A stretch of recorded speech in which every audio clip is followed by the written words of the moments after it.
पाकिस्तान का जन्म हुआ था 14 अगस्त 1947 को, भारत का जन्म नहीं हुआ था 15 अगस्त को। भारत को आजादी मिली थी, तो फर्क है। हमारा सिविलाइजेशन 10,000 साल पुराना है। देखिए, आपने इंडस वैली की बात करते हैं, ये नाम जो भारत है, ये भारत से आया है। जो भरत राजा था, भारत से आया है। जो कश्मीर की हम बात करते हैं, कश्मीर का नाम ऋषि कश्यप से आया है। कभी अब एटमोलॉजी में जाएं कि कश्मीर का नाम आया कहां से, इट इज कम फ्रॉम ऋषि कश्यप। जो हम बात करते हैं हिमालय की, हिमालय से लेकर समुद्र तक हमारी वेद हैं। मैं आपको दिखाना चाहता हूं, अगर इजाजत हो ब्रिगेडियर साहब की। सर, अगर आप एक सेकंड के लिए मुझे एक्सक्यूज करें और आप रिकॉर्डिंग ऑन रखें, मैं एक चीज दिखाना चाहता हूं। जी जी श्योर।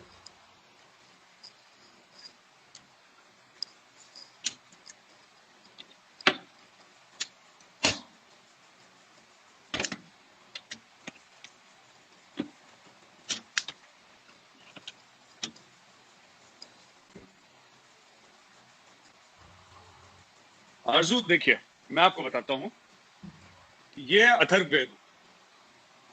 मैं आपको बताता हूं क्या है। ये है यजुर्वेद, ये है सामवेद,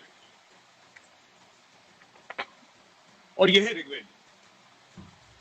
एक और वेद है जो अंदर है, तो मैं चाहता नहीं वो बुक का स्टैक्स गिर जाएगा।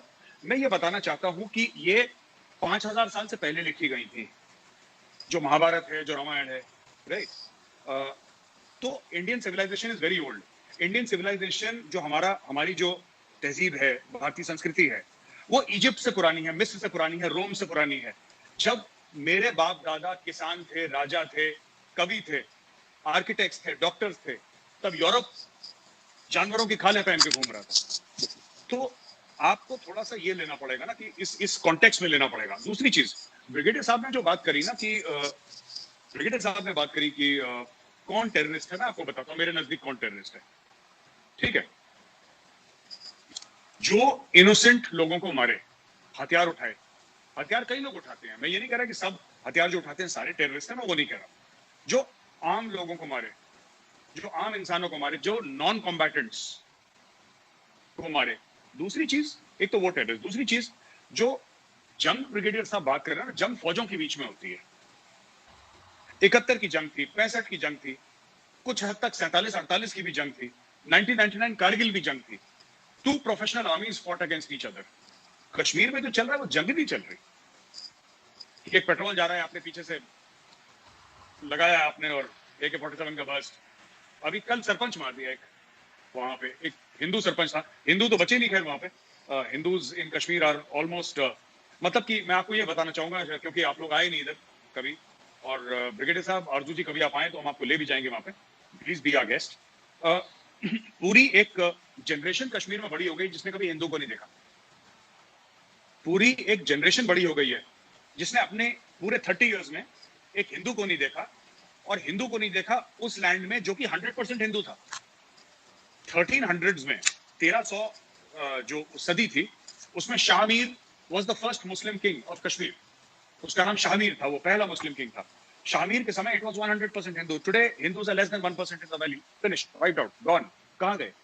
मैं वही कहता हूं, देखिए ना, सुनिए, this is not to blame somebody, but Iran was not Islamic. Iran Zoroastrian था, जोरास्ट्रियनिज्म उनका फेथ था। It's 100% Muslim. ये आपके जो रोम है, रोम क्रिश्चियन नहीं था। रोम 100%, इटली 100% क्रिश्चियन हो गई है। इजिप्ट देखिए, पुराने सिविलाइजेशंस की बात कर रहा हूं। और चाइनीज का तो खैर ऊपर वाला मालिक है, वो मानते ही नहीं किसी को, तो then you don't talk about the Chinese. वो अपने लेवल पे चल रहे हैं, और ठीक है, उनके लिए, जो उनके मुल्क के लिए ठीक है। Why should we advise the Chinese? मेरा ये कहने का मतलब है कि these are old civilizations. Our civilization is the oldest. ये आपने वैभव की बात करी, वैभव जहां पे रहता है, बनारस, बनारस इज, आप जाइए आर्कियोलॉजिकल सर्वे की आप फाइल्स देखिए, it is the oldest inhabited city in the world. हम लोग दमश्क की बात करते हैं, you know, we talk about Damascus, we talk about Baghdad. Banaras is 3000 years older than Baghdad. तो ये आप इसको देखें, बगदाद इज आपकी 2-2.5 साल पुरानी है। ये कब से गंगा जी के तट पे है, ये कब से चली आ रही है, आप रिकॉर्ड चेक करें। बहरहाल, बात आते हैं ना कश्मीर पे। देखिए, इशू पता क्या है। एक, सबसे पहले हमें यह जानना होगा, शायद पाकिस्तानी आवाम को पता ही नहीं पता, पाकिस्तान UN के पास नहीं गया था कश्मीर को लेके, इंडिया गया था। Know it, everybody knows it. आप लोग गए थे, बिल्कुल आप लोग गए थे। अच्छा, दूसरी चीज है कि जो 600 650 प्रिंसली स्टेट थे इंडिया में, भारतवर्ष में, ये एक जमाने में इनको जनपद कहते थे, जब 10 16 18 जनपद हुआ करते थे। आज से 3-4 हजार साल पहले की बात कर रहा हूँ। फिर बाद में टूट टूट के प्रिंसली स्टेट्स बन गए, फिर ब्रिटिश ईस्ट इंडिया कंपनी आई, फिर क्वीन की फोर्सेज आई, फिर ब्रिटिश गवर्नमेंट यहाँ पे 150-200 साल चली है, पूरी जो भी चली है, सब कुछ मिला मुलूक है। तो कहने का ये मतलब है मेरा ना कि यहाँ पे हुआ ये है कि जब कश्मीर पे महाराजा ने एक्सेशन साइन करा था, वो format was the same for everybody.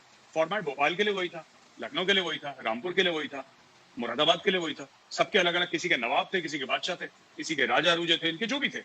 तो देवर 600 करीब 600-650 प्रिंसली स्टेट थे इंडिया में, सबने साइन करा।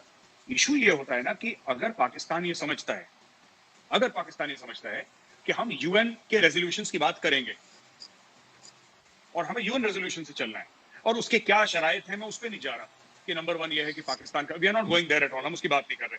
मैं तो ये कह रहा हूं अगर आप यूएन की शराइत से चल रहे हैं, फिर आप यूएन से चलें। ये हिजबुल मुजाहिदीन, ये लश्कर तैयबा, ये जैश ए मोहम्मद, ये कौन है? ये तो कश्मीरी नहीं है, छोड़ के सैयद सलाउद्दीन। ये तो सैयद सलाउद्दीन तो बडगाम का रहने वाला है, उसने अपना नाम बदल दिया, यूसुफ शाह है उसका नाम, तो उसने अपना नाम सैयद सलाउद्दीन रख दिया। बट ये सारे तो पाकिस्तानी पंजाबीज हैं, दे आर नॉट कश्मीरीज। इनके फाइटर्स ज्यादातर पाकिस्तानी पंजाबीज हैं, कुछ इनके वैली में नहीं है फाइटर्स, ऐसी बात नहीं है, लेकिन जो पाकिस्तान में तो पाकिस्तानी पंजाबीज हैं। इश्यू पता है क्या है? इसी की बात थोड़ा सा, ब्रिगेड साहब की अगर इजाजत हो तो सर मैं थोड़ा सा साइड में एक बार बात ले जाऊं, थोड़ा सा अगर बात हो। जी बिल्कुल बिल्कुल जी। तो सर ऐसा है कि जैसे इंडिया में ना काफी, मैं थोड़ा सा मुख्तलिफ बात कर रहा हूँ। इंडिया में ये बड़ी बात हुई कि तब इस्लामोफोबिया है वगैरह है, राइट। मैं एक बात ये कहना चाहता हूँ ना कि थोड़ा सा जो आप लोग जो मुस्लिम कंट्रीज हैं वो दूसरे को अलग ना करें।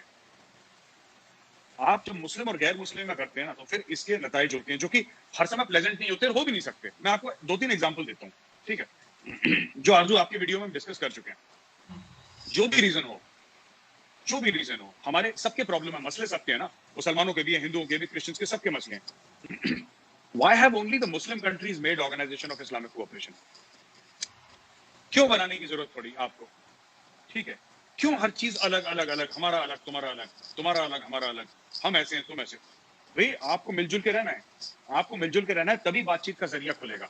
अगर हर चीज में आप अलग अलग करेंगे तो फिर दूसरे लोग कहेंगे। अब जैसे मैं आपको बताता हूँ इंडिया में क्या हुआ, बड़ा फेमस एक केस है आरजू, मैंने आपसे डिस्कस करा था।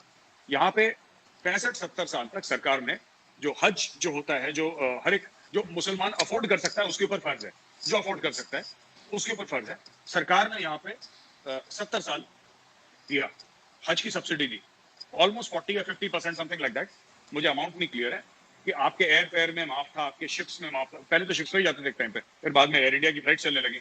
आपके होटल स्टे में जो पूरा पैकेज था उसमें गवर्नमेंट, तो कई 100 करोड़ हर साल, और फिर बाद में हजारों करोड़ खर्च होने लगे, because more and more people started going. तो एक कोटा होता था, फिर सबको मिलता था, उसके हिसाब से ना सब्सिडी मिलती थी। पर अगर एज ए हिंदू, मैं अपने मुल्क में, जो मेरा मुल्क 80-85% हिंदू मेजोरिटी है, अगर मैं, और जो लोग आप कह रहे हैं ना कि मोदी जी हैं आपके हिंदुत्व वाले हैं या हिंदू सरकार है, मैं कहता हूं जी मुझे अपने जो आपके जैसे कि आपके लिए पाक है, मक्का मदीना पाक है ना आपके लिए, तो मेरे लिए भी कुछ पाक होगा। तो मैं सिर्फ ये कह रहा हूं कि जो आपने मेरे मुस्लिम भाई बहनों को फैसिलिटी दी है, वही फैसिलिटी आप मुझे भी दे दो, सेम फैसिलिटी, और मेरा तो और सस्ता पड़ेगा क्योंकि बगल में ही है मेरा, तो आपका तो फिर दूर है। वो नहीं मिली कभी आज तक। तो इससे क्या हो गया कि जो इंडिया में प्रॉब्लम चल रही है, this is the creation of Muslim leaders of India, this is not a creation of RSS. देखिए मोदी ने तो ये बोला है कि एक हाथ में कुरान शरीफ और एक हाथ में लैपटॉप होना चाहिए भारत के मुसलमानों का, राइट। लेकिन यहां पे लोग ऐसा कहते हैं कि नहीं साहब, ये एक टिपिकल माइंडसेट को अपील करने के चक्कर में, और जो यहां पे मुसलमानों का जो अशराफिया है ना, I am sorry to say the leadership, ये बहुत, जिसको कहते हैं ना, far removed from the common Muslim, far removed from the common Muslim. इनको उनके साथ कोई मेल नहीं है, बस they are born in a Muslim family, इनको किसी के साथ हमदर्दी नहीं है, किसी का काम नहीं है। बस आपने एक स्टेटमेंट पास कर दिया, ओवैसी के भाई ने बोला कि 15 मिनट के लिए, आप समझिए 85% मेजोरिटी हिंदू कंट्री में, ओवैसी का भाई ये बोल रहा है कि 15 मिनट के लिए पुलिस हटा दो तो हम हिंदुओं को देख लेंगे, ये बोल रहा है। अब आप सोचिए, और लोग कह रहे हैं बड़ा बहादुर है। अरे वो बहादुर नहीं है, वो कॉन्स्टिट्यूशन ऑफ इंडिया उसको परमिट करता है, वो कैसा बहादुर है? तो मैं ये कहता हूं कि मैं थोड़ा सा माफी चाहूंगा, मैं थोड़ा सा अलग हो गया, we were talking about geopolitical issues और मैं लोकल इश्यू पे आ गया, लेकिन मैं कॉन्टेक्स्ट देने की कोशिश कर रहा था जी।